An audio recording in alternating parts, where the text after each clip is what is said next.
Bien, esta patología es una patología importante en el aparato locomotor. Eh, Antiguamente hubieron muchos casos en la época del 1985 hasta el 1995, bajó un poco y se volvió a ver un rebote tremendo y bajó, pero últimamente ha vuelto a haber una incidencia bastante alta de los nuevos casos de tuberculosis y una parte de la tuberculosis osteoarticular. Es más, muchos de los pacientes con tuberculosis primaria pulmonar tenían un tratamiento, pero por la idiosincrasia de los pacientes, yo trabajo en un hospital Carrión que es del Callao. ¿Me están escuchando, no? ¿Me escuchan? Doctor, sí se le Sí, escucha. doctor. Y este es un hospital que atiende gracias, a toda la población chalaca y es un, como le digo, es referencial de Lima, de provincias, de todo el Perú. Y sin embargo, la población, la mayoría, no tiene seguro, ningún tipo de seguro, ¿no? Un porcentaje tiene seguro social, dice de orden del 30%, antes eran 40, ahora el 30%. Mucha gente ahora se puede aportar al seguro social. Y lo decís, un porcentaje también había aumentado de seguro del SIS, pero como ustedes saben, el seguro del SIS a veces no tiene, no da lo que ofrece, ¿no? O sea, muchas de las recetas no completan lo del SIS. Sin embargo, el programa tuberculoso abarcaba al tratamiento casi gratuito a la mayoría de gente, ¿no? Por supuesto que había otros medicamentos que iban aparte. Y la gente, por educación, idiosincrasia, cultura, etcétera, o inclusive medios, ¿no? Porque hay esa gente que no tenía ni para el pasaje para ir a un hospital, no conseguía las medicinas y terminaba el tratamiento de forma irregular, ¿no? O lo volvían a comenzar, lo suspendían, y por ende trajo como consecuencia que muchos pacientes eran multidrogas resistentes al tratamiento de tuberculosis. Es por eso que en los últimos años empezó a aumentar nuevamente la incidencia de tuberculosis en general, también a nivel osteoarticular, ¿no? Entonces es el tema que nos compete hoy día. La tuberculosis osteoarticular es la enfermedad que la localización del bacilo del Koch se distribuye tanto en el hueso o las articulaciones, ¿no? En el hueso de articulaciones se localiza este bacilo de Koch, que es el causante de esta enfermedad. Y tenemos dos sitios de predilección de localización, las articulaciones y los huesos. Mayor frecuencia es la tuberculosis que se localiza en las articulaciones, que se llama osteoartritis, y un poco menos frecuencia en los huesos, sobre todo huesos largos, algunos huesos planos como en la columna, es llamada osteomelitis. Entonces, todo lo que se localiza en articulaciones tuberculosas se llama osteoartritis tuberculosa, y la que se localiza con menor frecuencia en los huesos es la osteomelitis ósea tuberculosa.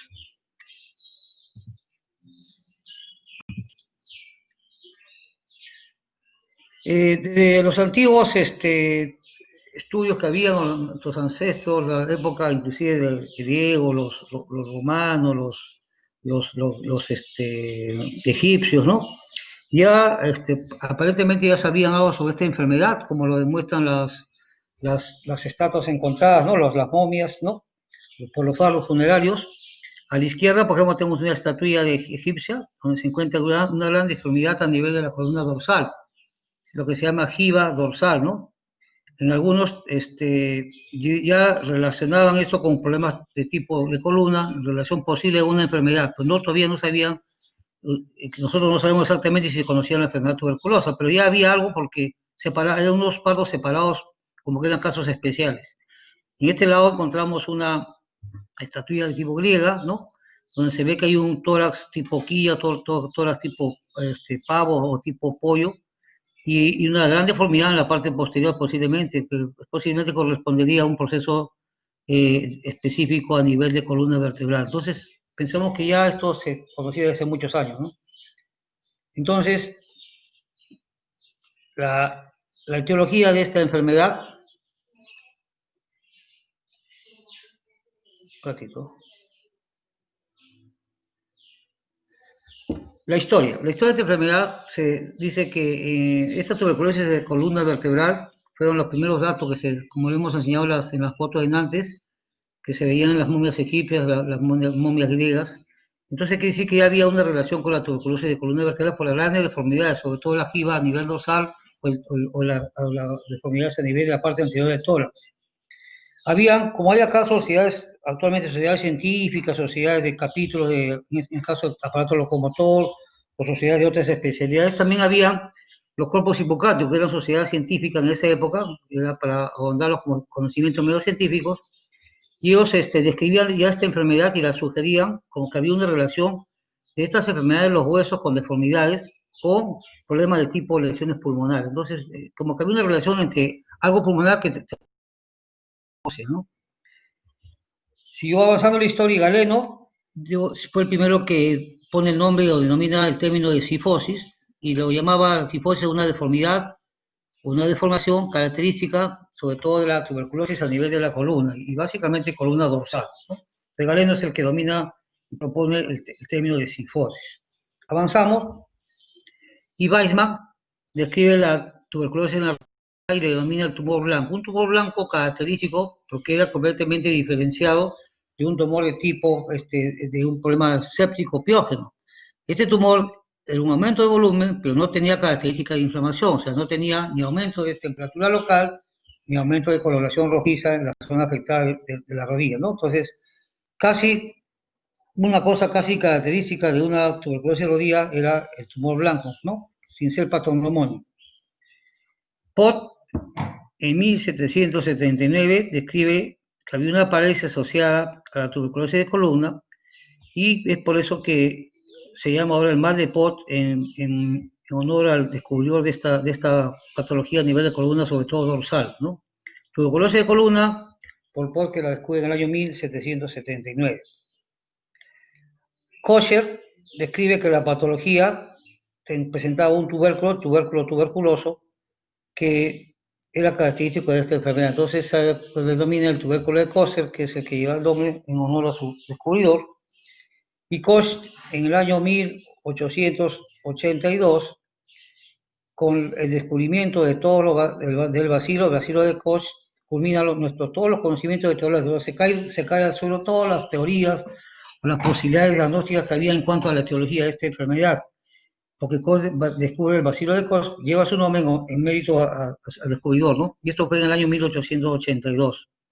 Y en los principios de este siglo, Gibbs es el que preconiza la arma terapéutica quirúrgica, ¿no? Es el que introduce la ortodesis de columna con un método salvador de la deformidad y el avance de la enfermedad, sobre todo en el mal de Pott, que es la tuberculosis de la columna vertebral. Él fue el pionero de empezar a pensar que el tratamiento de tuberculosis también tenía una parte quirúrgica, ¿no? Más o menos un pequeño resumen de todo lo que es la evolución histórica de esta enfermedad. La etiología de esta enfermedad se ve en gente joven. Generalmente es común en gente muy niña, o sea, de 2, 5 años, 6 años, y en adolescentes y adultos jóvenes como son de 18 a 25 años.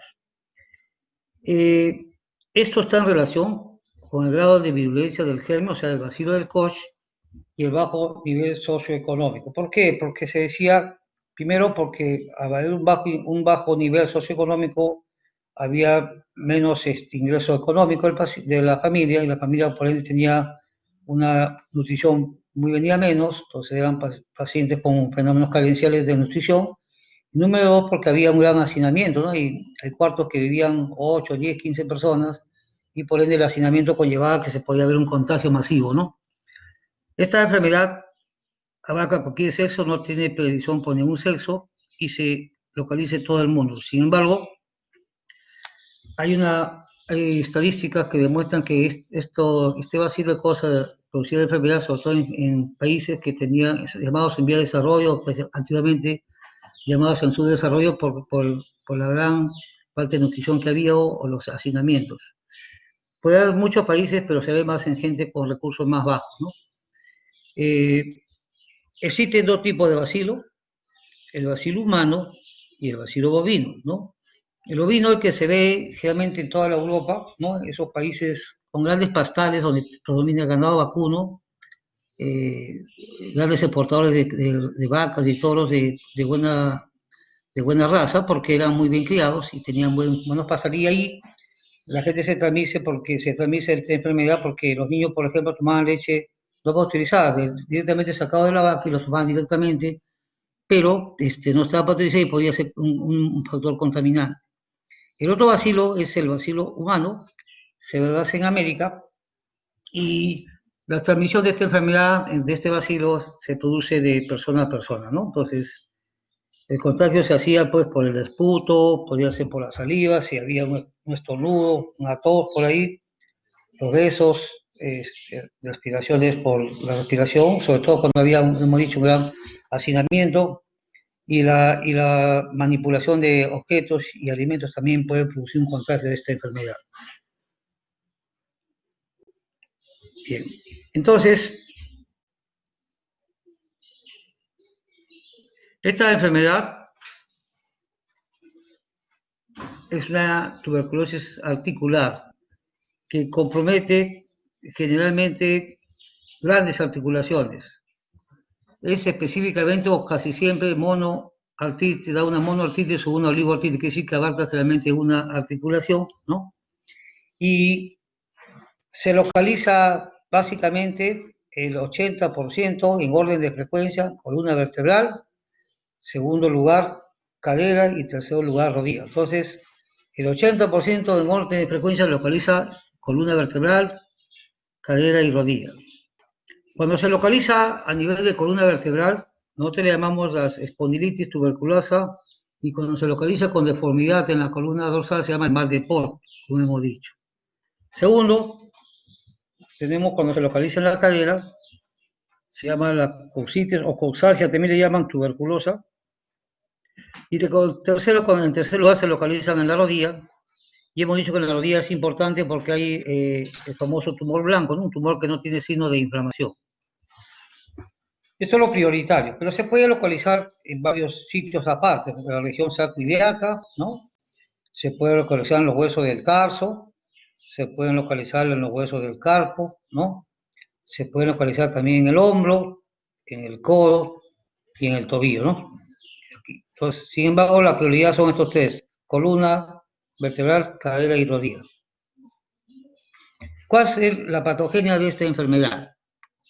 La patogenia de esta enfermedad es, primero, hay un foco primario tuberculoso, que son las adenopatías biliares generalmente, y esto por siembra basilar tiene una vía sanguínea, o sea, sigue una vía sanguínea, y le quedan dos caminos a seguir. Uno, cuando va localizado al hueso, generalmente va a los vasos, a las arterias venas más finas, sobre todo en mayor número se localizan en las regiones de epífisis y metáfisis. Su predilección es la epífisis y metáfisis, ¿de quién?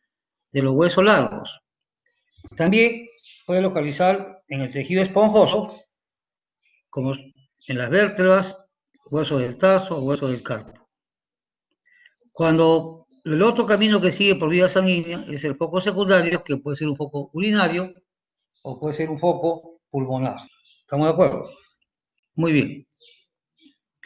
¿Cuál es la anatomía patológica de esta enfermedad? Primero, hay una colonización del émbolo bacteriano, ¿no? Entonces, siempre que hay algo ingresa al ser humano, el organismo trata de defenderse, saca su batería de defensa, como se dice, ¿no? Entonces, ¿qué hace? Hace como batería de defensa una reacción del tejido conjuntivo intraóseo, ¿no? Como en contra del émbolo bacteriano que está ingresando, y produce lo famoso el folículo de Koster, ¿no? ¿Y qué cosa es el folículo de Koster? El folículo de Koster es un folículo formado sobre todo por una célula gigante central, la característica, tiene capa de células epiteloides y capa de linfocitos. Estos folículos de Koster se reúnen varios y producen el número indeterminado determinado de folículos de Koster, produce lo llamado tubérculo miliar, ¿no? Entonces, este tubérculo miliar, al presentarse, al formarse, hace que el organismo siga reaccionando, y alrededor de él se localiza una barrera de tejido conjuntivo, ¿no? Tejido conjuntivo vascular, que se llaman las granulaciones. Entonces, las granulaciones van a envolver este tubérculo miliar, ¿no? Y esto conlleva a que haya dos formas de presentación, dos formas evolutivas de esta enfermedad. Una la forma granulomatosa y otra la forma gaseosa. ¿Estamos de acuerdo? Esta es una imagen de un folículo de Koster, que está formado, hemos dicho, por células una célula gigante, está envuelto de células linfoideas, ¿no? Epitelioideas, y al final forman el famoso tubérculo miliar y forman el tejido granulomatoso, la suma de varios estos, ¿no? Entonces la patología es la siguiente, ¿no? El bacilo penetra al ser humano, predilección por localización ósea, más en la parte articular que en los huesos. Entonces, el bacilo se localiza en la articulación, muy bien. Cuando entra la articulación, primero invade la región subsinovial linfoidea. Entonces, va a la parte periférica de la región sinovial y lleva y forma la famosa sinovitis tuberculosa. Esa es la fase sinovitis tuberculosa, ¿no? En los niños, esta presentación es frecuente, pero tiene una particularidad que se mantiene en fase bastante tiempo antes de lesionar el resto de la articulación. Entonces, tenemos tiempo, entonces el niño, como tiene bastante tiempo esta fase, de poder evitar las complicaciones posteriores. No se olviden, cuando agarran una articulación en los niños tienen cartílago de crecimiento, entonces hay que pensar que cualquier destrucción del cartílago va a producir una detención del crecimiento óseo, ¿no? Esta fase que se llama fase sinovitis tuberculosa es una fase importantísima, porque aquí se puede hacer un estudio Gram, se puede hacer una biopsia y por ende una importancia para dar un buen diagnóstico y por ende el tratamiento y por consecuencia el pronóstico del paciente. Pero esta es la mejor etapa, la sinovitis tuberculosa, para poder hacer un buen diagnóstico con una buena examen, llámase de patología, para poder llegar a dar un tratamiento respectivo y evitamos complicaciones posteriores. Los niños tenemos suerte porque esta fase demora un poco más que en el adulto. En cambio, esta fase de sinovitis tuberculosa en el adulto es una fase muy breve, demora poco tiempo. Entonces, rápidamente, el bacilo va y ataca y destruye tempranamente aquí, en el hueso, dando la osteomelitis tuberculosa, o si no, la articulación, que se llama la osteoartritis tuberculosa, porque destruye el hueso y destruye el cartílago, ¿no? Entonces, esta fase es importante, más larga en el niño que en el adulto.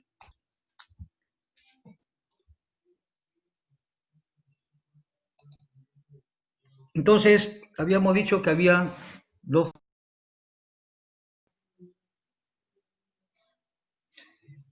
Esta forma evolutiva se llama la forma granulosa y la forma gaseosa, ¿no? Granulosa y gaseosa. Y esto está en relación a qué? A tres variables. Uno, el grado de virulencia del bacilo de Koch. Dos, el estado inmunitario del paciente y los factores agravantes de la infección. Si yo tengo un paciente con un estado inmunitario venido a menos, porque tiene por ahí una neoplasia que está con quimioterapia, obviamente va a ser un factor casi predisponente que uno, al tratar esta tuberculosis, ataque con más fuerza al paciente por su defensa venida a menos. Y depende del grado de virulencia del bacilo de Koch, depende de un bacilo que es más agresivo que otros o menos agresivo que otros, ¿no? Entonces tenemos dos formas de presentación. Tenemos la forma granulosa, también tiene el nombre de productiva o también tiene un nombre de forma folicular, y la forma gaseosa, que tiene también el nombre de forma exudativa, ¿no? Entonces, una forma granulosa llamada productiva folicular tiene la característica que hay un equilibrio entre el organismo que está infectándose y el germen que produce la enfermedad. Entonces, al haber un equilibrio, hay poco calcio, solo cuando toma las formas ya mayores de pulmonosidades va absorbiendo el hueso lentamente. O sea, es una fase que nos da tiempo, nos da tregua para poder actuar y empezar un tratamiento con previo diagnóstico para un mejor pronóstico del paciente. No se olvide, granulomatosa productiva folicular. La otra forma es la forma gaseosa, también llamada exudativa. Acá hay una ruptura del equilibrio entre el organismo y el germen. Entonces, como se rompe este equilibrio, va a predominar la acción de quién, la acción tóxica del germen, o sea, del bacilo de Koch, ¿no? Hace la acción tóxica de este germen, produce una necrosis del tejido óseo, eso se llama el famoso secuestro, que han escuchado seguro. Esto produce una necrosis de coagulación del tejido conectivo y produce el famoso calcio, ¿no? Entonces, mucho más calcio en la formación en una forma gaseosa que en una forma granulomatosa. Y ya como va atacando más la parte ósea, produce pues secuelas, ¿no? Como son quedan cavidades, microaccesos fríos, cavernas óseas rodeadas de pared con fungosidades. Entonces, de las dos, más benevolente es la granulomatosa que la gaseosa. Si no sé bien, también se llama productiva y folicular granulomatosa y la gaseosa se llama exudativa. Entonces, ¿qué cosa es la tuberculosis osteoarticular? Es una infección ósea tuberculosa que se caracteriza por lo siguiente: por ser un proceso osteolítico, número uno, y con escasa neoformación ósea. Entonces, si se produce una reparación del tejido que ha sido atacado, la reparación va a ser con un tejido fibroso, claramente color gris, ¿no? Y eso produce la famosa anquilosis ósea o anquilosis fibrosa. Entonces, estas lesiones, el organismo trata de expulsarlas, entonces ellas mismas quieren salir, el organismo trata de botarlas y abren hacia afuera, tratando de salir y produce la famosa fístula. Entonces, una infección tuberculosa se caracteriza por un proceso osteolítico y neoformación ósea. Poca neoformación ósea, sobre todo tejido fibroso. Un diagnóstico diferencial de este proceso osteolítico son las neoplasias, ¿no? Porque muchas neoplasias producen un problema de tipo osteolítico, destrucción de la articulación normal de un hueso, ¿no? Entonces, el diagnóstico diferencial va a ser con una neoplasia. ¿Cuál es la sintomatología de esta enfermedad? La sintomatología de esta enfermedad tenemos tres fases. Si es una sintomatología inicial, si es una intermedia o es una tardía. ¿Me están escuchando? Doctor, sí se le escucha. Okay, gracias. Entonces, en traumatología tenemos un conocimiento, llámese una fractura, una luxación, una rotura muscular, una contusión severa, moderada, severa, nos van a producir siempre las tres D, ¿cierto? Dolor, disfunción o impotencia funcional y deformidad. Aquí va a haber dolor, va a haber una impotencia o disfunción funcional, pero vamos a dar una y vamos a, de repente, que va a reemplazar la anterior, que era la deformidad. Va a estar lo que se llama contractura muscular. Entonces, dolor, impotencia funcional y contractura muscular. Si pasamos a una fase más intermedia, los síntomas intermedios serían posiciones viciosas, ¿no? Por ejemplo, lo que hemos visto, la jiba dorsal, cuando el paciente se inclina porque está jorogadito, como le dicen. La atrofia muscular, llamado hipotrofia muscular, porque todo lo que duele hace que uno no mueva, y al no mover hace atrofia muscular, y una gran tumefacción de las partes blandas. Y los síntomas tardíos, abscesos fríos, por ejemplo, lo que dijimos, el tumor blanco en la rodilla, fístulas, el mecanismo que uno trata de hacer para expulsar algo que no va de acuerdo a las células normales del ser humano, uno trata de botar, o sea, por fístula, unas se llaman aberturas al exterior. Deformidades, por ejemplo, la cosa vara, ¿no?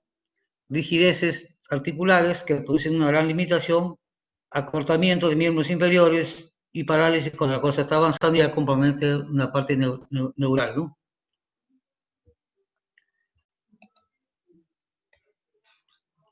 Entonces, clínicamente, aparte de los síntomas que son los que dan la infección de este bacilo de Koch, que produce la fase tóxico-bacillar de índice general, como solamente el paciente tiene fiebre, una febrícula que aumenta de orden de 38 grados, un gran malestar general, todo el paciente que en la tarde dice que están conversando y se quedan medio dormidos, tienen ganas de irse a su cama, una pérdida de peso rápido, aparte de malestar, astenia, una gran astenia, pérdida del apetito, ¿no? Del apetito y del hambre, ¿no?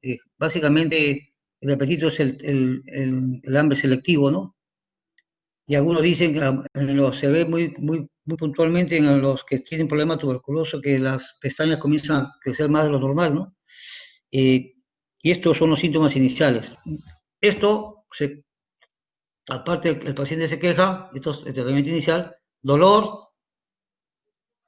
dificultad o impotencia funcional, no se olviden que siempre le agregamos la contractura muscular. Cuando tenga un paciente, que sea un paciente joven, como estoy hablando, puede ser 18, 24, 25 años, y le dice con una historia de enfermedad que ha bajado, por ejemplo, 8 kilos en el lapso de mes y medio o 10 kilos, piensen en todo, pero tenga presente siempre un proceso tuberculoso.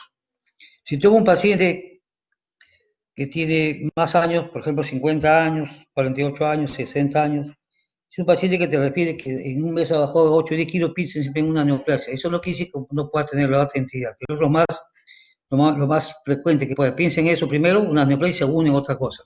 Y al revés, en la gente joven piensen en una tuberculosis. Entonces, aparte de los síntomas de impregnación tóxico-vacilar, tenemos la actividad del dolor número uno. Este dolor es un dolor espontáneo, ¿no? Va avanzando y luego es provocado localmente con presión del eje de un miembro afectado, ¿no? Conforme va avanzando, va abarcando más. Y en los niños se describe el famoso grito nocturno, ¿no? ¿Qué significa esto? Normalmente hemos dicho que tiene dolor, dificultad o impotencia funcional y una gran contractura muscular. Entonces, cuando un niño está en el día tiene contractura muscular porque camina, sube escaleras, corre. Cuando llega a la noche a su casa a dormir, viene una fase de relajación. Entonces, ese pase que hay entre la parte de contractura muscular y la parte de relajación se llama el grito nocturno. ¿Por qué? Relajación de la contractura muscular durante el sueño, y esto se llama el grito nocturno, que es una cosa bien frecuente en los niños, ¿no? No pueden dormir los niños, ¿no? Segundo, hemos dicho la disfunción funcional o la gran impotencia funcional, ¿no? Que nos produce a veces lo que se llama la cojera, esto es lo que se conoce como claudicación a la marcha, o actitudes especiales, por ejemplo, lo que hemos dicho es la jiba en el mal de columna dorsal, que se conoce como los jorobaditos, ¿no? La gente está jorobada, le dicen uno, ¿no? Exactamente. Y la gran contractura muscular que nos hace que tengamos posiciones viciosas articulares y con el tiempo rigidez, ¿no? Si yo tengo una impotencia muscular por dolor y tengo una gran contractura muscular y una articulación no lo muevo, con el tiempo tengo una rigidez, o se llama anquilosis ósea, ¿no?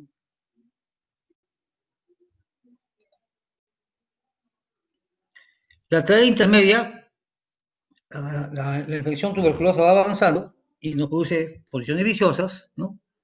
O sea, propia de cualquier artritis, depende de lo localice, la artritis no se olvide que es a nivel articular, atrofia muscular, hipotrofia muscular es porque yo no uso, tengo dolor, no muevo en un ejemplo, mi miembro inferior, y una atrofia sobre todo el músculo cuádriceps, que es el músculo más fuerte del ser humano, pues es el músculo que más rápidamente se hipotrofia, y tumefacción de las partes blandas, que es una tumefacción que no es roja, o sea, no es ni caliente, o sea, es una cosa piógena ni séptica, es lo que se conoce como tumor blanco. Un aumento de volumen que no tiene síntomas inflamatorios.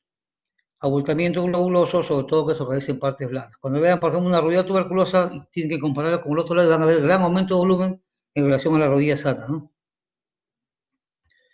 Y los síntomas tardíos son lo que va avanzando y va dando ya problemas serios, inclusive con secuelas, que son los abscesos fríos, en contraposición aquí en lo que hemos dicho, el absceso piógeno caliente o rojo, ¿no?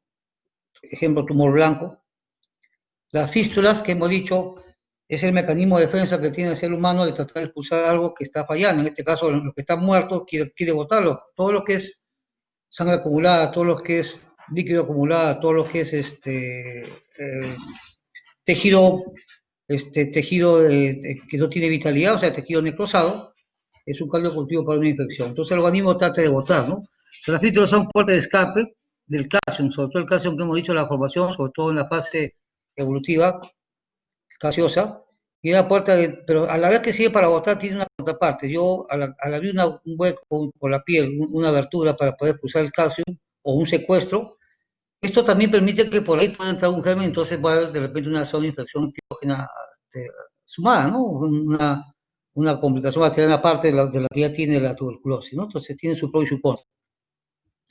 Las deformidades, tenemos posiciones viciosas que sobrevienen cuando hay una destrucción articular, ¿no? Por ejemplo, lo que uno tiene una deformidad en la cadera, en la rodilla, que no puede caminar, entonces uno cojea, ¿no? Se hincha la zona. Rigideces, da una gran limitación funcional y esto puede terminar en una anquilosis de artrodesis. Estos anquilosis de artrodesis es cuando una articulación está fija, se va a mover porque se pegó. Y hay dos tipos, tiene nombre de anquilosis o artrodesis. La anquilosis es la que se forma espontáneamente, una cadera que tiene una tuberculosis, que el paciente pasó 2 años, no la ha movido, está con tratamiento, pues se pegó la cadera y no se va a mover, queda rígida. Y la otra, la artrodesis es lo mismo, la diferencia es que esto ha sido hecho por un cirujano, es una anquilosis hecha por vía cirugía. Se hace un corte, se sacan los cartílagos articulares, se pegan el fragmento o la cavidad con la cabeza de un hueso, se pone un clavito, una osteocindis y se espera que se pique, que se consolide.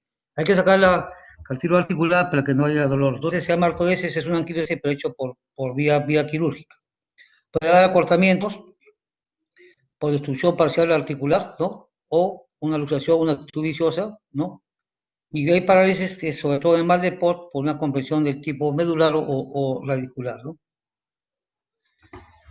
¿Qué es lo que nosotros clínicamente ya estamos viendo? La sintomatología, estamos viendo el antecedente, el examen clínico del paciente, una venido a menos, con todos los signos que usted conoce, el adelgazamiento, etcétera. Y tengo que buscar exámenes auxiliares que me puedan ayudar. Entonces la radiología es una prueba auxiliar, una imagen auxiliar que me puede servir, pero de forma global. Esto yo lo comparo con un cuadro de apendicitis, ¿no? Si ustedes que van a hacer internado dentro de poco y van a estar en emergencia, y un cuadro de apendicitis clínicamente tienen dolor en el abdomen, en el fosilaca derecha, el signo de Marburg, etcétera, etcétera, rebote, y a todos le toman siempre un hemograma. ¿El hemograma qué le va a salir? Le va a salir, a algunos le sale una mínima leucocitosis, porque recién está comenzando, pero lo más importante es que hay una desviación izquierda, predominan los polimorfos nucleares. ¿Esto qué quiere decir? Que yo tengo un cuadro inflamatorio que puede estar infectándose, pero es general, puede ser muchas causas. Entonces es una cosa general, igual pasa con la radiología. Entonces dice, el avance radiográfico en esta enfermedad va atrasado en relación con la sintomatología clínica, ¿no? No es un consenso que nos puede ayudar tremendamente. Pero sí nos puede dar algunos parámetros. A la osteopenia regional. Es una densidad ósea venida menos, no llega a osteoporosis, pero significa que hay menos calcio, menos fósforo, menos mineral. ¿Y esto cómo se manifiesta? Porque se disminuye el espesor de la cortical de los huesos largos y se disminuye la parte porosa de los huesos esponjosos. Entonces, una disminución un adelgazamiento de las corticales nos puede decir que hay una osteopenia regional y por ende una tuberculosis iniciándose, ¿no? La otra cosa que sí vamos a encontrar cuando está la tuberculosis que se llama osteoarticular, que es ¿no? Una es osteomelitis cuando es el hueso y la otra es cuando es una osteoartritis osteoarticular, es el pinzamiento articular, que lo vamos a ver en todas las artrosis, pinzamiento articular, pero acá se ven imágenes irregulares como si fuera en los contornos una imagen de mordisco o mordedura de ratón, ¿no? Tercero, cuando la invasión ósea de las fugosidades de la sinovial produce muesca, ¿no? Y se produce la famosa caries seca de Bolman por una muesca. Esto se ve bastante frecuencia en la tuberculosis cuando se localizan en la epífisis proximal o el tercio proximal del húmero. Por eso bien las caries secas de Bolman. Por ejemplo, acá tenemos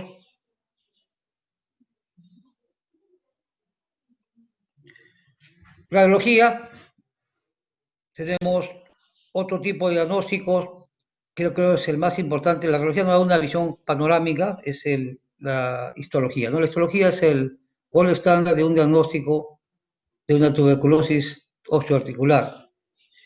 Es de gran utilidad el diagnóstico, la efectividad o de credibilidad es el 94% de las biopsias, sino ya no se olviden que habíamos hablado cuando ingresa el bacilo que agarra una articulación, siempre agarra la parte presinovial y después la sinovia, se llama la sinovitis tubercular. Se dijimos el momento para hacer una biopsia y nos va a dar un hallazgo de un 94% de efectividad para decir que este es un cuadro tuberculoso.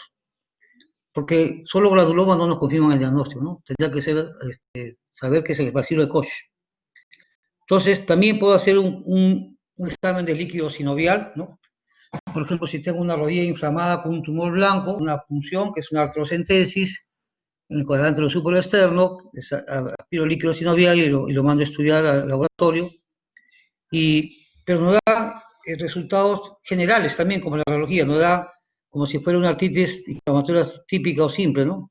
Se observa un aumento del control, un aumento del leucocitario, lo tenemos en muchas inflamaciones articulares, predominio de polimorfos nucleares, hay glucosa un poquito baja y aumento de proteínas. Todo esto generalmente se ve en una inflamación de cualquier tipo de índole específico, ¿no? De diagnóstico, pero se ven todos los exámenes de líquidos, ¿no? Entonces eso es un detalle general. Hay una inflamación, pero no me dice que es tuberculosis. Este es un tobillo, la foto no se ve muy clara, pero más o menos.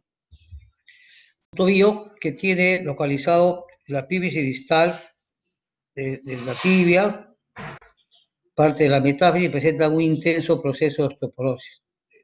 Hay una rarefacción ósea, después la superficie articular relativa del astral, esta es la tibia, malleolo tibial, malleolo peroneo, este es el astrágalo, presenta una nitidez, o sea, no hay esta articulación, en lo que siempre hay un buen espacio articular, como que está medio pinzado, se ha perdido este espacio articular. Las líneas son borrosas, se pueden encontrar callos óseos, se pueden encontrar erosiones. Y el espacio articular se encuentra disminuido, entonces se le llama pinzamiento articular. Entonces va a haber una desgaste articular que se llama artrosis como consecuencia de una infección tuberculosa de tipo articular, que se llama una osteoartritis. Muchos de estos pacientes, cuando no tienen un buen diagnóstico, lo creen y le dicen que esta es una osteoartritis de tipo degenerativa más, no le dicen tuberculosa, es una enfermedad que va avanzando, como está muy inflamado, le vamos a dar mucho corticoide, la antiinflamatoria, y al final el paciente no mejora si no tiene un buen diagnóstico de una artritis de tipo tuberculosa, ¿no? Otra vía, otro sitio de predilección, habíamos dicho, en primer lugar, lo que más se localiza, hemos dicho, la columna vertebral, segundo, no se olviden en la cadera y tercera la rodilla. En la columna vertebral se produce la destrucción de los cuerpos vertebrales, ¿no? Y es una cosa seria, no se olviden que en el canal pasa la médula ósea y la médula vertebral, entonces esto hace pues que la médula se pueda lesionar, ¿no? Y conlleva pues a cuadriplegia, paraplegias, etcétera, ¿no? Ataca y destruye el cuerpo vertebral y los vasos intervertebrales y produce colapso lo mismo, ¿no? Entonces, fracturas colapsadas, fracturas en cuña que se ven por aplastamiento. También se puede ver tuberculosis o osteomelitis tuberculosa en los huesos tubulares cortos, y esto se ve sobre todo en los huesos de la mano, los metacarpos, metatarsos, y se ve gran destrucción trabecular y una falta de reacción periódica. Hemos dicho que son imágenes osteolíticas, pero no tienen recuperación del tejido óseo, sino del tejido fibroso. Y esto se conoce espinas ventosas, de los dedos o de los metacarpianos o metatarsianos. Entonces se ve como si fuera una falange, como que si se hubiera soplado, lo hubiéramos insuflado aire, pero no tiene ninguna trabeculación ósea. Puede producir secuelas de la tuberculosis, sí, puede ser pulsiones vertebrales, subluxaciones y deformidades.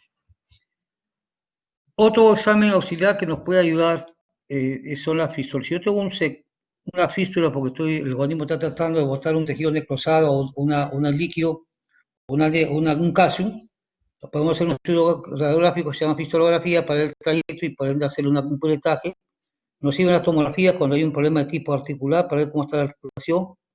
La resonancia magnética nos ayuda bastante para ver, aparte del óseo, la parte del tejido blando, cómo está la cartílago, cómo está el ligamento, cómo está la cápsula articular, el tejido sinovial, etcétera, etcétera. Esta es una imagen que se ve una tuberculosis en huesos cortos, en este caso a nivel del primer metacarpiano. Eso es lo que se conoce como espina ventosa. Vean ustedes que es como que le hemos insuflado aire, se ha perdido la trabeculación ósea. Y aquí en el otro lado tenemos una imagen de una espina ventosa en la falange proximal del dedo, este cuarto dedo me parece, y es que pierde trabeculación, la corticalidad del gas es como si les hubiera insuflado aire, ¿no? Entonces no se olviden, espina ventosa se ven en los dedos de la mano. Aquí este es un aumento de volumen, este es un tumor blanco, que yo dije, se localiza básicamente en los días, no necesariamente es patognomónico. Aquí estamos viendo una imagen en la epífisis o proximal de la tibia, en la diáfisis del peroné. Aquí estamos viendo una lesión a nivel de la muñeca. Estamos viendo acá los dedos, la muñeca es una artrosis como una secuela tuberculosa. Y esta es una espina ventosa de la falange proximal del tercer dedo, ¿no? Entonces, se puede localizar también en huesos cortos, como hemos dicho, ¿no?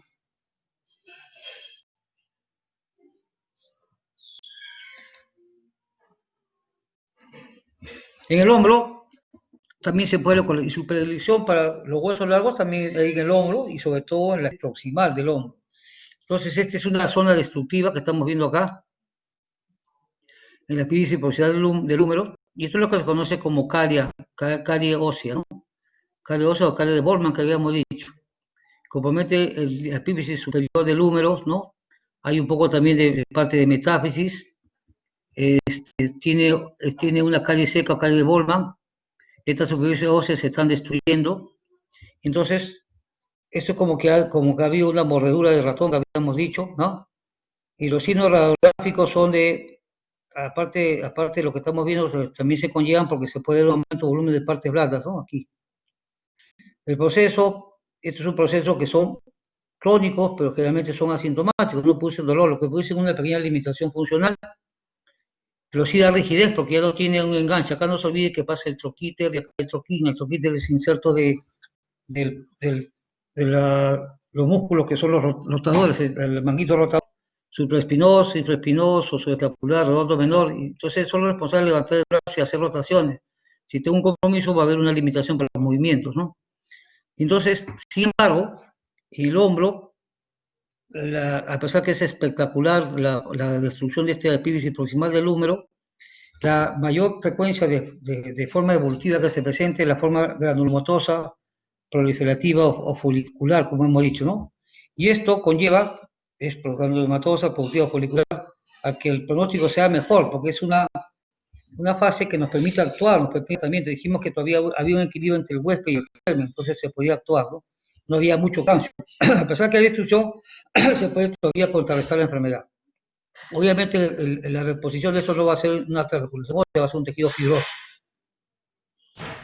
Entonces acá tenemos también, en miembro superior, una osteoartritis tuberculosa, se presenta con un gran aumento de volumen del codo, no hay signo de inflamación, no está rojo, ni con coloración, ni temperatura local aumentada. Tenemos otro de hombro que es la parte proximal, vean ustedes cómo hay una destrucción de la epífisis, esta es la parte del troquíter, aquí también tenemos una destrucción. Bien. Otro signo de localización, como hemos dicho, primero fue la columna número 1, segundo la cadera y tercero la rodilla. La primera posibilidad del 80%, en primer lugar, está la espondiloartrosis tuberculosa, o sea, tuberculosis localizada en la columna vertebral. Y ahí tenemos el mal de Pott. Entonces, el mal de Pott, como dijimos, lo había descrito en la pequeña resumen de historia que hicimos, el señor Pott lo escribió en el año 1779 y lleva el nombre de él. Y es muy frecuente en niños de 2 a 5 años de edad. Localización 90%, 95% columna dorsal. ¿Cuál es la patogenia de esta enfermedad? La patogenia de esta enfermedad es, el bacilo llega por dónde? Por la arteria vertebral posterior, ¿no? Atrás, compromete primero quimoid, infecta el cuerpo vertebral, sobre todo la parte anterior, ¿no? La parte anterior del cuerpo vertebral, pero tiene a respetar la estructura posterior. Entonces, todo generalmente es en la parte anterior. De ahí, forma accesos progresivos. Uno va hacia adelante, bajo el ligamento longitudinal común anterior, no se olvide que hay un anterior y posterior, ataca las vértebras inferiores, se va dando la vuelta a las costillas en toda la columna dorsal. Sigue avanzando y empieza a producir accesos lumbares, ¿por dónde? Por la vaina del psoas, y también problemas de columna cervical por las lesiones retrofaringes. Cuando se va hacia atrás, produce compresión medular o radicular. Entonces, al haber compresión, hay la posibilidad de que producir cuadros de paraplegias, pero casi siempre son buen pronóstico siempre y cuando se instalen en buen tiempo el tratamiento específico, ¿no? Pero sin embargo, deja algunas secuelas, algunas complicaciones, como este caso, la jiba dorsal. Hemos dicho que el niño está un grito nocturno, ¿por qué? Todo el día contraído y en la noche pasa la relajación, y ese tránsito hace que grite o llore, y al tener dolor que hace el niño, la única manera que le baja un poco el dolor es poniéndose encorvado, o sea, con flexión dorsal del tórax. Entonces se pone jorobadito para bajar la secuencia del dolor. Esta jiba aparece en la región dorsal, porque hemos dicho que la tuberculosis de columna vertebral básicamente agarra el paso intervertebral y los cuerpos vertebrales por la región anterior, respecto a la parte posterior. Y miren ustedes, la destrucción es del cuerpo vertebral de la región anterior. Entonces esta es la actitud antatártica que toma, entonces puse la jiba dorsal o la joroba que se conoce, ¿no? Otra complicación es el absceso osifluente, donde hay una gran destrucción vertebral, necrosis. Sin embargo, no hay signos de inflamación, lo que se llaman los abscesos fríos, ¿no? Diferente a los abscesos piógenos o infectados, ¿no? Aquí tenemos el niño con una jiba dorsal, gráficamente miren la desviación. La columna tiene algunas curvaturas importantes, ¿no? Por ejemplo, las cervicales tienen una lordosis normal, igual que las lumbares, y la dorsal tiene una cifosis. Pero la exageración, la cifosis es lo que se conoce como jiba, ¿no? Aquí tenemos hemos dicho que realmente esta es la columna, toda la parte posterior, esta es la parte anterior de la columna. Hemos dicho que abarca generalmente los espacios intervertebrales y sobre todo el cuerpo vertebral, la parte anterior. Miren ustedes cómo se ha colapsado, son las imágenes en aplastamiento o en cuña, está respetado la parte posterior y por ende el paciente adopta esta positud encorvada, es más de POT. Esta es una espina ventosa, exteriormente un aumento de volumen, es un tumor blanco de la falange del dedo, mano izquierda, ¿no? ¿Cuál es el cuadro clínico de una tuberculosis de columna vertebral? El cuadro clínico es un cuadro general que hemos dicho, ¿no? Baja de peso, pérdida del apetito, decaimiento, astenia, unas febrículas generalmente a mediodía, de orden de 38 grados. Eso es importante, a veces, como le dije, aumenta el tamaño de las pestañas y en otros la sudoración, pacientes que sudan mucho, sobre todo la gran astenia y el cansancio que experimenta el paciente. Y la baja de peso, una baja de peso rápida, ¿no? En pocas semanas. La alteración del canal tenillo, no se olviden también el grito nocturno, y no se olviden lo que dijimos. Dolor, hemos dicho impotencia o disfunción funcional y gran contractura muscular, y que lleva al paciente por la actitud antálgica a un cambio de actitud corporal. Y esto conlleva una deformidad ósea, sobre todo la parte anterior de los cuerpos vertebrales. Como por ahí, por los cuerpos vertebrales salen todos los espacios intervertebrales de las raíces nerviosas, entonces se va a producir trastornos neurológicos, tipo motores, sensitivos, neurovegetativos. Puede haber una hiperreflexia patelaro-aquiliana y el clonus de la rótula del pie. Esto es una expresión de aquí, una irritación de las piramidales, ¿no? Entonces, estos son los trastornos tipo neurológicos.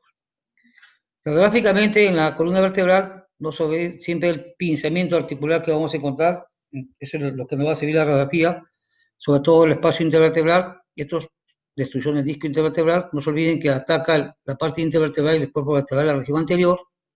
Puede haber una masa fusiforme paravertebral, el absceso frío, puede haber un colapso de un cuerpo, de los cuerpos vertebrales, y produce la jiba, dando tardíamente la anquilosis ósea. Anquilosis es la fijación de la articulación. Es una estadística que llama la atención porque la mayor incidencia de la tuberculosis ha sido a nivel de L1, L2, un poco menos tiene la dorsal 12. Entonces hemos dicho que el 90-95% se localizan a nivel de dorsal o T, torácicas, y menor grado la lumbar. Sin embargo, esta técnica demostraba que había una curva en este trabajo, que lo vi en un libro, que mayor había en lumbar. Entonces se puede presentar también la columna lumbar, las vértebras primeras, lumbar 1, lumbar 2, pero más frecuentemente es en la columna dorsal. Esto es como se inflama, se infecta y produce obstrucción a nivel de columna del bacilo de Koch, la tuberculosis, ataca los espacios intervertebrales, pero sobre todo el cuerpo vertebral, la región anterior. Esto se está colapsando, se ha achicado, se ha telescopado, se llama las fracturas en cuña, por destrucción ósea. Igual la otra imagen. Aquí tenemos nuevamente la postura, la enfermedad de Port, estas vértebras que están lesionadas, ¿no? Nos ayuda mucho la resonancia para ver cómo está la parte del aplastamiento y cómo está la parte blanda ligamentaria. Esta gran destrucción, esta es una destrucción que en la parte lumbar y esta es la parte dorsal.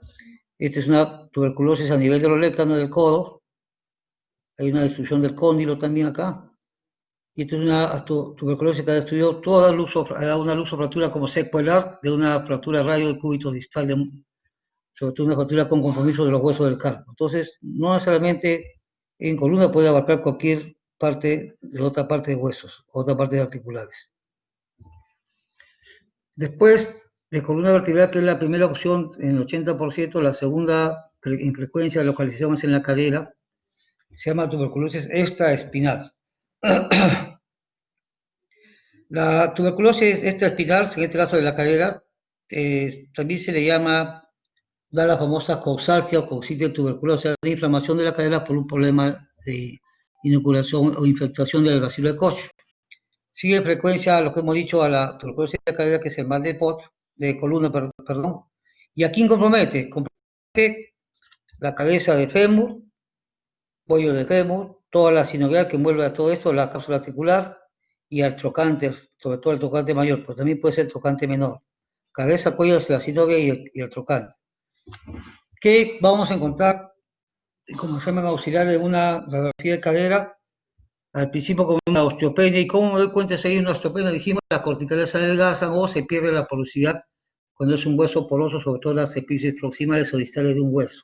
Dos, que nunca falla es el pinzamiento articular, debe ser pérdida de la altura del espacio articular, y hay destrucción ósea, pero con escasa reparación. No se olviden que hemos dicho que es una enfermedad osteolítica, pero que da poco restablecimiento o recuperación del tejido óseo, lo que produce un tejido fibroso. Esta es una imagen tuberculosa a nivel de trocante mayor y a nivel de la parte proximal del cuello de fémur. Esta es una imagen a nivel tuberculosa, a nivel intertrocantérica y parte del cuello. Esta es una imagen a nivel de la cabeza, tuberculosa a nivel de la cabeza femoral. Esto ha conllevado una secuela que es una artrosis de cabeza de fémur y se ha tenido que hacer un reemplazo articular para evitar que esto avance, que bajar el dolor y bajar la limitación funcional que tienen los pacientes. Otro cuadro tuberculoso localizado básicamente en el trocánter. Aquí hay una tuberculosis localizada en huesos largos, la diáfisis del fémur, tuberculosis que ha hecho una gran obstrucción articular de la cavidad articular de la cadera, reemplazada por una prótesis. Y aquí lo que quiero que vean, acá hay un pinzamiento articular, aquí no hay pinzamiento articular, no se ve muy bien, pero bueno, el espacio se ha cortado. Entonces, todas son las formas que se pueden presentar una tuberculosis, ¿no? Y en tercer lugar, en orden de frecuencia, tenemos la tuberculosis de rodilla. Hemos dicho, se presenta generalmente gran tamaño de volumen de la rodilla, inflamatorio, sobre todo se denomina el tumor blanco. A diferencia de Val-de-Pot o a diferencia de la colsalgia de tipo tuberculosis de cadera, esta tuberculosis de rodilla es más frecuente de tipo granulomatosa. Entonces, la tuberculosis en rodilla es más benevolente, mejor pronóstico que la de Val-de-Pot o la de tipo cadera, porque estas son de tipo gaseosa, estas son de tipo granulomatosa, igual que el tercio proximal del húmero. Entonces puede haber una recuperación completa, restitución completa. Entonces, características de este tumor blanco, gran aumento de volumen de la rodilla, poca intensidad de signos inflamatorios y la denominación característica es el tumor blanco. ¿Qué vamos a encontrar en el examen auxiliar de la radiología?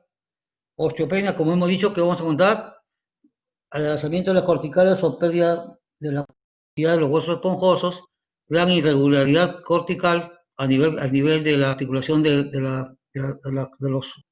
los bordes articulares, hay unas muestras, destrucción de los extremos articulares y un gran pinza articular, ¿no? Si esto sigue avanzando, la evolución va siguiendo, produce imágenes en mordisco ratón, sobre todo en las superficies articulares, que nos pueden acercar muy cerca a lo que es una tuberculosis en hueso, sobre todo en este caso la rodilla. Otra entidad, hay que siempre hacer diagnósticos diferenciales, que da imágenes de mordedura o mordisco de ratón, sobre todo huesos planos, como son las costillas, ¿no? Es el tumor maligno que es el mieloma múltiple. Entonces, tener presente el diagnóstico diferencial de mordisco de ratón, mordeduras en imagen, con un tumor que es el tumor de mieloma múltiple. Otro diagnóstico diferencial, si tengo una osteoartritis pitógena, porque es de origen bacteriano, y otro tipo es cuando es una sinovitis vellonodular. Todas las osteoartritis tuberculosas, las osteoartritis piógenas o las osteoartritis por una sinovitis vellonodular producen inflamación de la sinovitis, producen una sinovitis, por ende aumento líquido. En este caso la sinovitis vellonodular no tiene causa, es una enfermedad que se considera premaligna o preneoplásica y produce una proliferación de tejidos sinovial. Hay que hacer sinovectomías, ahora se hace con artroscopía, mejora el paciente, al año vuelve a venir, otra vez la rodilla hinchada y no es tuberculosis, entonces es un poco tedioso tratar esta sinovitis vellonodular. Así vienen las rodillas, el famoso tumor blanco, aumento de volumen, no signos inflamatorios, algo de dolor, colaboración con la rodilla. La rodilla no se olviden, ocupa el tercer lugar de predilección del bacilo de Koch en las tuberculosis osteoarticulares. Primero la columna, segundo cadera, y va produciendo poco, conforme va avanzando, limitación a los movimientos o gente que hace deporte, que deja de hacer deporte. Se siente líquido dentro de la cavidad de rodilla, a veces hacemos una punción, pero hay que hacer una punción dirigida, como es una sinovitis tuberosa, no es líquido, hay que hacerlo con una aguja muy grande, un trocar, ¿no? Para mandarlo a patología y poder estudiarlo. Por eso veía la mejor fase, la fase sinovial, para hacer un estudio biópsico y hacer un diagnóstico histológico. Esta es una destrucción de la parte de la epífisis del cóndilo interno del epicóndilo. Bien, otro tipo de tuberculosis que van a encontrar es la tuberculosis quística, ¿no? Esta tuberculosis es frecuente en niños, se manifiesta como lesiones localizadas tanto en la epífisis y cuando va avanzando abarca la metáfisis, ¿no? Acá hay metáfisis y epífisis, hay imágenes de radiolucia como esta, ¿no? Gran destrucción de la cortical y la variable de esclerosis reactiva, ¿no? Este es un aumento de volumen de un tobillo, dolor extremadamente intenso, crónico, que después se demostró que es una tuberculosis de tobillo. Esta es una destrucción del cartílago articular, aparentemente hay un pinzamiento articular. Aquí tenemos una espina ventosa del quinto metatarsiano, de la epífisis distal. Hay gran destrucción de la cortical, corticales adelgazadas y no hay trabeculación hacia el medio. No se olviden siempre pensar en la cadera, la columna y la rodilla como signo predilecto de elección. Aquí esto es lo que pasamos en antes, imágenes de una tuberculosis del tercio proximal, la región subtroquélica femoral, de la región intertrocantérica. Aquí hay una distrucción o una pérdida de la relación o congruencia de la articulación tibio-peronea astragalina, y aquí hay una muestra a nivel del cóndilo externo de la rodilla, ¿no? Entonces, el diagnóstico nosotros lo tenemos bien claro. Primero es la parte de una buena historia clínica, antecedentes familiares, estudio grados socioeconómicos, si hay hacinamiento, si hay un buen grado de nutrición. Segundo, el examen clínico que hemos dicho, según el tumor blanco, los exámenes radiográficos, las tomografías, las resonancias. Y tercero, el diagnóstico va a ser básicamente en el test de tipo histológico, ¿no? Test serológicos. Entonces, hemos dicho que con una histología del 94% de efectividad y sensibilidad, y siempre hacer diagnósticos diferenciales, como la enfermedad Brucela, que es la famosa conocida como fiebre malta, la salmonelosis, salmonelosis típica, la tifoidea y la triacelosis de sífilis. Esto dan imágenes parecidas, así que siempre hay que hacer un diagnóstico diferencial y al último no se olviden las neoplasias. Neoplasias dan unas características parecidas. Entonces, tratamiento de la tuberculosis articular de rodilla no en general. Esto es una imagen, nomás un ejemplo, pero puede ser en cualquier articulación en huesos largos. Son los estadios, estadio 1, estadio 2, cuando esto es una sinovitis simple, cuando ya hay una pequeña desgaste, un desgaste mínimo inicial, estadio 2, estadio 3, cuando ya hay una gran desgaste articular, es una osteoartritis avanzada, y 4, cuando se acompañan de subluxaciones, ¿no? La rodilla, como dijimos, y el húmero, o el tercio proximal del húmero, generalmente su fase tuberculosa evolutiva es la de tipo polifilativa, folicular, ¿no? Entonces hay poco calcio, entonces el pronóstico es mejor que la de cadera y de columna vertebral. El tratamiento se planea desde 3 puntos de vista: el tratamiento general, un tratamiento local y un tratamiento de las lesiones asociadas, ¿no? Entonces el tratamiento general consiste básicamente en reposo. Y esto se viene de hace muchos años a la actualidad. Es más, se indicaba, se recomendaba estar en cama, solo pararse para ir al baño, por ahí, ¿no? 2, 4 veces en reposo. Dice que el clima seco favorecía mucho porque algunas dicen que, la teoría dice que todo proceso tuberculoso tiene una causa primaria pulmonar. Otros decían que no necesariamente la causa pulmonar era la primaria, porque podía ser secundaria la causa pulmonar.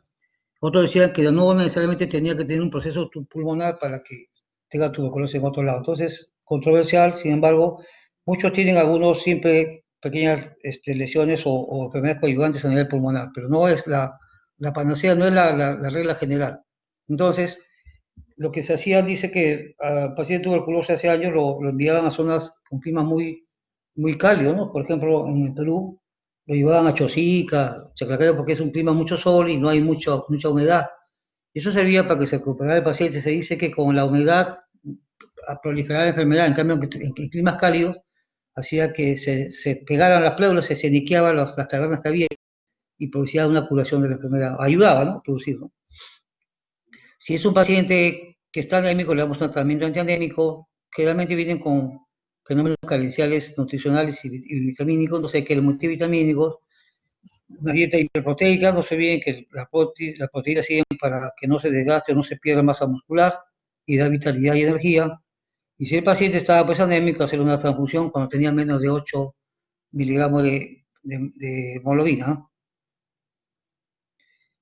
Nosotros dijimos que esta enfermedad tiene tres cosas importantes: dolor, difusión o limitación funcional, y tercero, la gran contractura muscular. Entonces, tengo que tratar de bajar los espasmos musculares a estos pacientes. Son grandes contracturas musculares, entonces tengo que ver esta parte, prevenir las deformidades. Eh, Tengo que tratar de conservar el espacio articular de las articulaciones, ¿no? Para evitar llegar a subluxaciones, ¿no? O migración de la cabeza en relación con el acetábulo. Entonces, para eso hay que evitar esto, ¿no?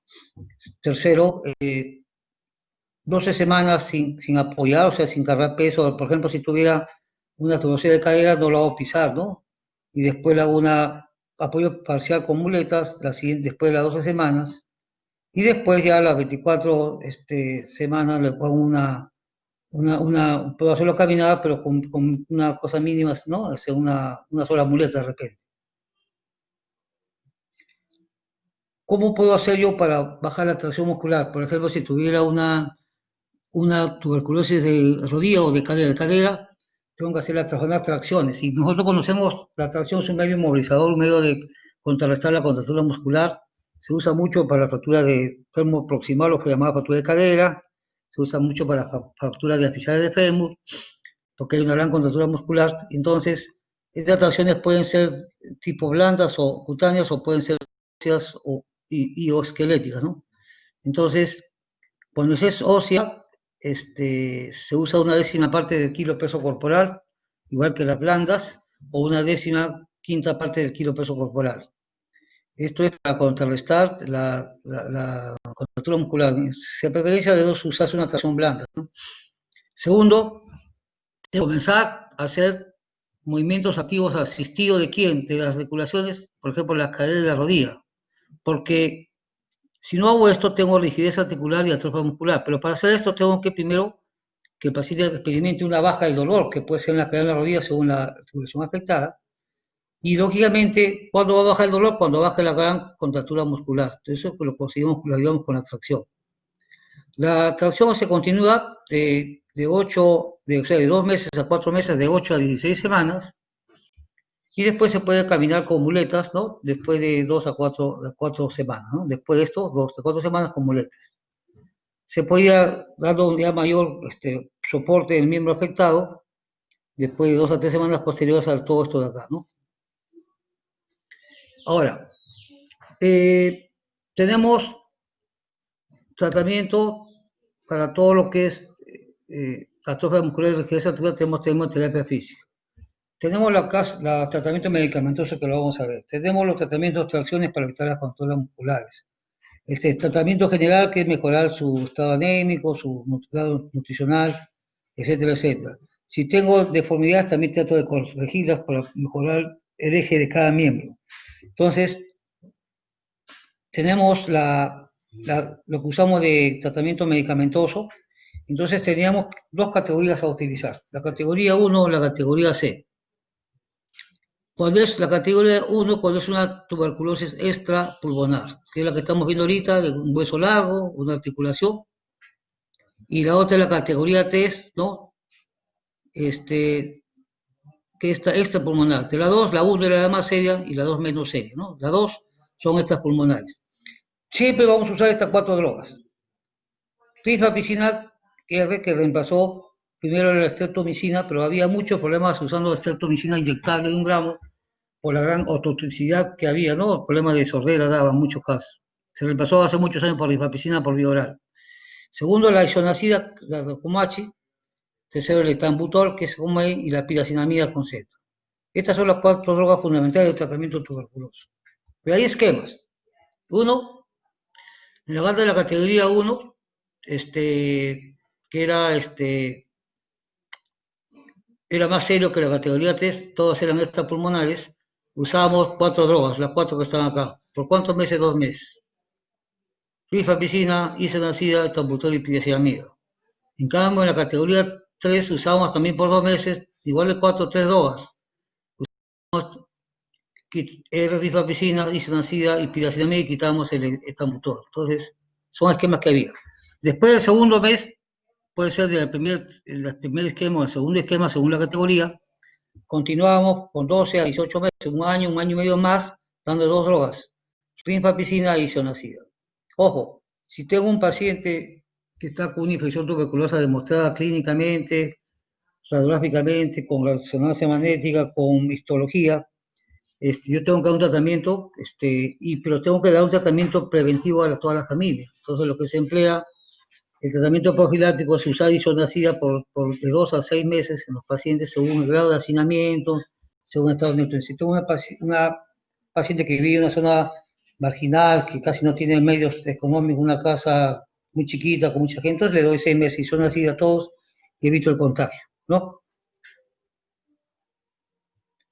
Esto es para que vean cómo actúa cada una de las drogas, rifampicina, tambutol, piricinamina, isoniazida, a qué nivel celular va, que lo que hace, lo que produce es un bloqueo de la barrera de tipo celular. Yo no, lo muestro para que lo tengan una idea, yo no soy químico ni biólogo, pero es para qué actúa, qué zona que actúa. Muy bien. Yo tengo un tratamiento conservador, pero no se olviden que también tengo pendiente un tratamiento de cirugía, tratamiento quirúrgico, que puede ser cuando uno ha hecho un tratamiento conservador, ha hecho todos los tratamientos que son los medicamentosos, ha mejorado efectivamente, pero ya me dejó una secuela a nivel articular, que puede ser la cadera, la rodilla, el hombro, etcétera, la rodilla, etcétera. Entonces, ahí es bueno, y existen todos estos métodos quirúrgicos para hacer esta enfermedad, para tratar esta enfermedad, ¿no? Primero, si tengo una rodilla aumentada de volumen, ¿no? Por ejemplo, un paciente que tenga 2, 3 años de evolución, se le hincha la rodilla, baja, se le hincha, duele un poco, no siempre, pero lo que llama la atención es que está limitado porque como está hinchada la rodilla, aumenta el volumen, no puede hacer mucha flexión, limitación para la flexo-extensión, está incómodo, no puede hacer algunos movimientos, y está con limitación emocional para unos movimientos especiales, tiene el famoso tumor blanco, diagnóstico, tuberculosis de rodilla, pero tiene una gran sinovitis. Le hago un diagnóstico diferencial con osteoartritis de otras características bacterianas, una sinovitis bacteriana, no sale tuberculosis, no tiene sinovitis vello nodular, entonces le tengo que hacer una sinovectomía. ¿Por qué?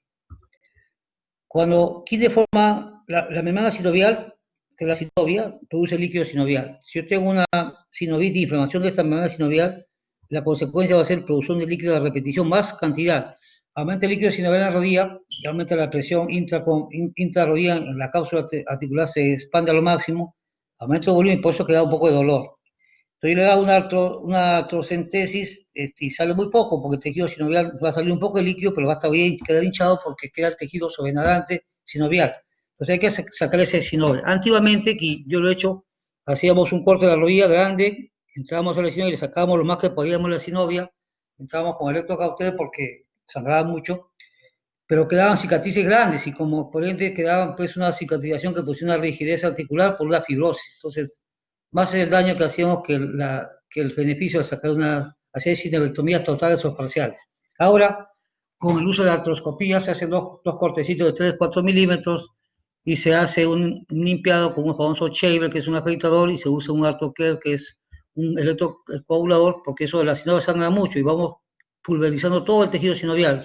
Se saca lo que más se puede y la rodilla mejora mucho más. Si vuelve a crecer la sinovia, vuelve a dar otra cantidad de líquido sinovial con tejido sinovial, se puede hacer muchas veces la artroscopía, pues un método quirúrgico que es inocuo, no da mucho, porque es dos cortecitos, obviamente que tiene que ser con anestesia, y solucionamos el problema, pues, aunque sea parcialmente. ¿Qué otra cosa tenemos? Generalmente, si estamos en una rodilla o una cadera y tenemos un genovar o una coxavar, un genovar o una cosa valga, podemos hacer una osteotomía, que es un corte más abajo para enderezar y recuperar el eje que habíamos perdido. Si tengo una cadera en valgo, hago una osteotomía intertocatélica valizante. Si tengo una cadera en valgo, hago una osteotomía valizante al revés. Y con estas osteotomías son operaciones paliativas, como les decía a mis alumnos en la mañana, duran de 5 a 7 años promedio. Volvemos a recuperar la congruencia articular, el espacio articular, porque había un pinzamiento, por ende va a bajar el dolor y el paciente mejora su calidad de vida de rodillas y los síntomas van a bajar. Pero es una operación paliativa, como le digo, que dura 7 años como máximo, promedio, ¿no? Bien, si tengo una cadera lesionada o una rodilla que mucho dolor, una paciente, por ejemplo, de 60, 50 años, y ya tiene todo carcomido la cadera, lo que le hago es un arcodesis, le fijo la cadera, le saco la cartílago articular si es que hay, le pongo unos clavos y espero 3 meses que consolide, entonces va a quedar una cadera fija, anquilosada, no va a haber dolor, pero va a caminar, pero no va a tener mucho movimiento de cadera, va a quedar con una cadera rígida, pero va a poder mover. Caminan, uno le dice como la parte de palo, ¿no? Pero en realidad camina y no tiene dolor, eso es la parte buena. Si tengo una tuberculosis de cadera, por ejemplo, que tiene, se ha carcomido toda la articular, se ha carcomido casi toda la cabeza femoral, ¿qué voy a hacer? Le voy a hacer una intervención quirúrgica que se llama Gilderstone, que desde el año 1950 tiene hasta la vigencia. Le saco lo que queda de la cabeza articular, le saco el cartílago articular de la cavidad acetabular y lo dejo balante y le pongo un brace. El paciente va a tener una cadera balante porque no tiene cabeza y lo importante es bajarle el dolor. Y si tengo ya aparecido esto y tengo la opción, le pongo una prótesis total de cadera en reemplazo articular, ¿no? También puede ser en la rodilla. Ojo, yo nunca he puesto una prótesis en un paciente que ha tenido una tuberculosis en cadera o en rodilla. Dos, se puede poner si se puede poner. Los protocolos dicen, tiene que tener por lo menos mínimo 4 a 5 cultivos anuales negativos de tuberculosis durante el mínimo 1 año a 3 años para poder poner una prótesis. Porque si tú le pones una prótesis a una articulación dañada que ha tenido una tuberculosis, todavía tiene esos gérmenes activos pero latentes, o sea, que está como dormido, se va a reactivar y va a producir una inflamación, una infección articular y va a tener que sacar la prótesis y va a ser una catástrofe. Entonces, no poner si tienes menos de 4 cultivos que sean negativos de tuberculosis. Segundo, no tan rápido, tiene que esperar un lapso entre 1 a 3 años. Sin embargo, hay otras corrientes que dicen no se debe operar hasta esperar 10 años. Yo nunca he operado, no quiero operar porque tengo miedo que se me pueda infectar. La tuberculosis es media gitana, ¿no? Nunca se debe decir el cuidado de esta tuberculosis porque a veces puede reaparecer después de varios años. Las columnas con giba dorsal, como vimos, la giba es la tuberculosis espondiloartrosis tuberculosa, o la llamada giba dorsal o mal de Pot. A veces se acompañan de unas anomalías complejas, como ven acá. Tiene poca giba, tiene algo de giba, pero aparte tiene una desviación lateral, entonces se llama escoliosis. Entonces, escoliosis es como consecuencia de idiopática, no tenemos caso, o ha sido como consecuencia de una giba dorsal por una tuberculosis a nivel de columna dorsal. Igual, esta es una columna normal, presenta así, una tremenda escoliosis, un paciente con una tuberculosis dorsal por giba, ¿no? Igual acá. Muy bien, esta es una clase básicamente teórica, porque en la práctica, ahora, si es que hay una tuberculosis, no se ve muy seguido, ahora usted no puede ir a hospitales por la pandemia. Yo he visto a veces en la clínica San Juan de Dios, en el Carrillo hemos visto algunos, y generalmente los tratamientos los derivamos a la clínica San Juan de Dios, que se dedican más a ver el mal de Pot, problemas de columna. ¿Alguna pregunta, por favor? ¿Alguna pregunta? ¿Me escucha? Sí, doctor, todo bien. Muy bien. Entonces, este es un resumen, pues una clase bastante teórica, porque hay otras clases que son más prácticas, pero para que tengan un conocimiento básicos de esta entidad. Les agradezco su atención y que tengan buenas tardes. Hasta luego.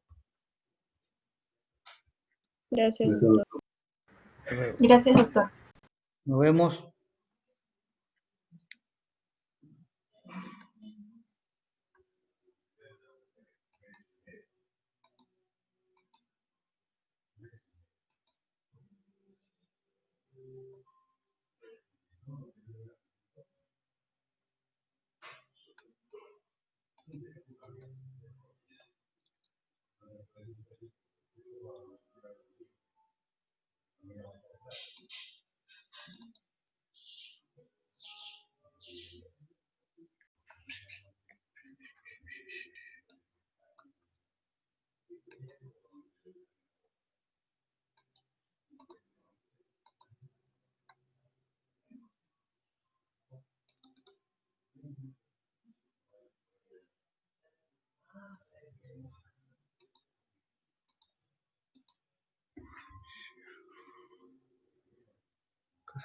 Cassandra.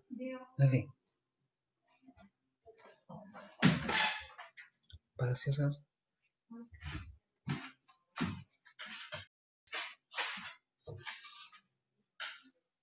Ay, a ver, cierra eso. Cierra eso.